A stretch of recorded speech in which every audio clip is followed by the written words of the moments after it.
آداب ناظرین، میں ہوں اردو ادب سے خورشید خان۔ دوستو، آج آپ کے لیے بڑے اہم سوالات لے کر آیا ہوں اور ان کو یاد رکھیے گا، اور میں برابر ہر ویڈیو میں آپ کو سوالات اچھے بتاتا ہوں، ان کو آپ کو یاد رکھنا ہے۔ لیکن سب سے پہلے ہم شروع کرتے ہیں۔ چلیے پہلے سوال سے، 21واں نمبر ہے یہ کہ صحیح ترتیب کی نشاندہی کیجیے۔ اس میں دیکھیے، ناسخ آبرو، غالب میر، میر غالب آبرو ناسخ، آبرو میر ناسخ غالب، یا غالب ناسخ میر آبرو، اس میں سے ترتیب کون سی صحیح ہے؟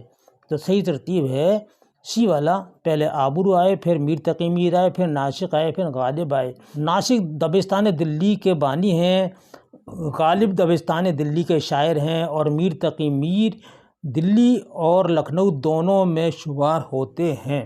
ناظرین، میں آپ کو ایک بات بتا دوں کہ آپ ہر حالت میں بہمنی عہد ہے، عادل شاہی عہد ہے اور قطب شاہی عہد، ان کو ضرور یاد رکھیے گا۔ ان میں سے ضرور سوالات آئیں گے اور بڑے بڑے اہم سوالات آئیں گے۔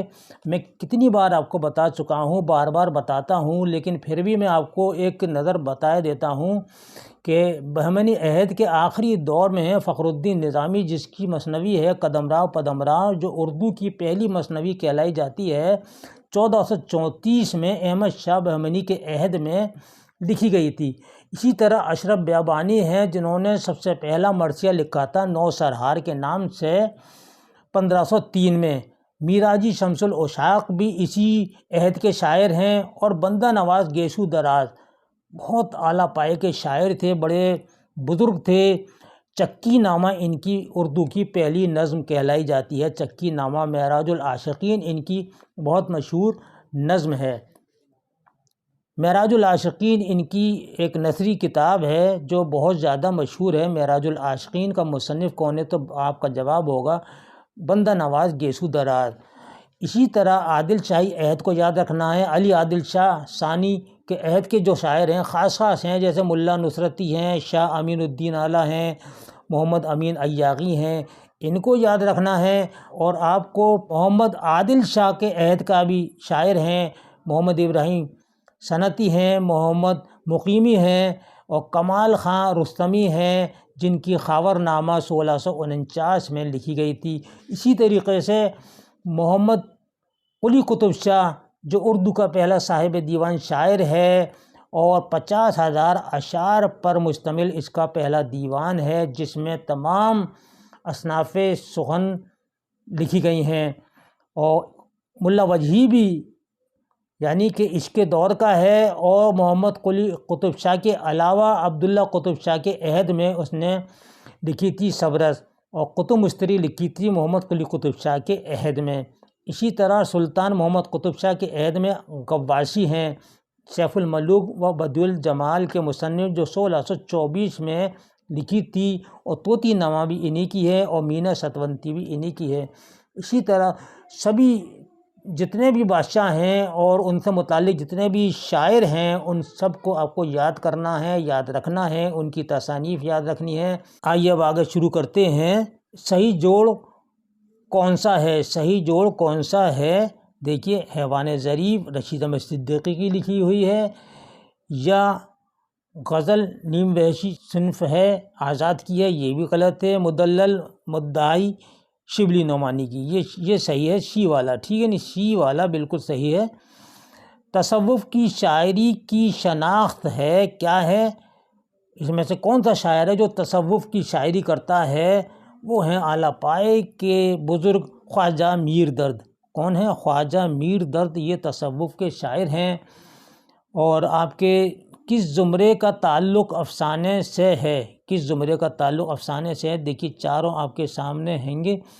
تو یہ سی والا جو ہے، دو ہاتھ، واردات، سیاہ حاشیے، کوک جلی، یہ افسانے ہیں۔ یہ بھی افسانہ، یہ بھی افسانہ، یہ بھی افسانہ، یہ بھی افسانہ، ٹھیک ہے، یہ افسانے ہیں۔ تو یہ سی والا آپ کا جواب بالکل صحیح ہے۔ کون سا مصرع درست ہے؟ ٹھیک ہے نہیں، اس میں سے دیکھیے اے والا، بی والا، سی والا کون سا درست ہے؟ تو آپ کا جواب ہوگا اس میں ہے کہاں تمنا کا دوسرا قدم یارب، یہ بی والا صحیح ہے، یاد رکھیے گا۔ یہ عشق نہیں آساں بس اتنا سمجھ لیجئے، ایک آگ کا دریا ہے اور ڈوب کے جانا ہے، یہ شعر کس شاعر کا ہے؟ تو آپ کو معلوم ہوگا کہ یہ بہت مشہور شاعر ہیں جگر مراد آبادی۔ جگر مراد آبادی یہ وہی ہیں جنہوں نے شکیل بدایونی کو علی گڑھ میں پڑھنے کے لیے بھیجا تھا۔ یہ عشق نہیں آساں بس اتنا سمجھ لیجئے، ایک آگ کا دریا ہے ڈوب کے جانا۔ آگ کا دریا اسی شعر سے کے عنوان سے قرۃ العین حیدر نے اپنے ناول کا نام رکھا تھا، آگ کا دریا، یعنی یہ عشق نہیں آساں بس اتنا سمجھ لیجئے، ایک آگ کا دریا ہے ڈوب کے جانا ہے۔ کس کے شعر سے اخذ کیا گیا ہے؟ جگر مراد آبادی کے شعر سے اخذ کیا گیا ہے۔ افضل پانی پتی کی تصنیف کون سی ہے؟ ٹھیک ہے، بکٹ کہانی ہے۔ بکٹ کہانی ہے، یہ اردو کا پہلا 12 ماسہ ہے۔ دریائے لطافت اردو کی پہلی قواعد کی کتاب ہے، یہ انشاءاللہ خان انشا نے لکھی ہے۔ نیرنگ خیال محمد حسین آزاد کی لکھی ہوئی ہے۔ رانی کیتکی کی کہانی انشاءاللہ خان انشا کی لکھی ہوئی ہے، جس میں تمام کردار جو ہیں وہ غیر مسلم ہیں رانی کیتکی کی کہانی میں۔ شیفتہ کا تذکرہ کا نام کیا ہے؟ شیفتہ کا تذکرے کا نام کیا ہے جہاں ہمیں بتانا ہے تو گلشن بے خار، یہ شیفتہ کا ہے لکھا ہوا، ٹھیک ہے۔ تذکرہ دریائے لطافت جو ہے یہ ابھی ہم نے بتایا کہ یہ اردو کی پہلی قواعد کی کتاب ہے اور آب حیات محمد حسین کی تصنیف ہے۔ اب آتے ہیں واجد علی شاہ کی طرف۔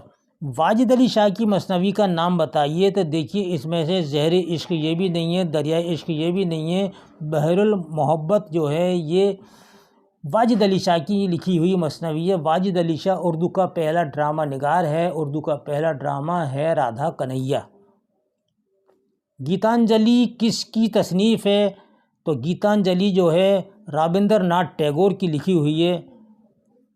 زمانی اعتبار سے صحیح جوڑ کی نشاندہی کیجیے، زمانی اعتبار سے صحیح جوڑ کی نشاندہی کیجیے، تو اس میں سی والا فورٹ ولیم کالج پہلا قائم ہوا، دارالترجمہ بعد میں قائم ہوا، ترقی پسند تحریک اس کے بعد، حلقہ ارباب ذوق اس کے بعد۔ فورٹ ولیم کالج سن 1810 جولائی سن 1800 کو قائم ہوا۔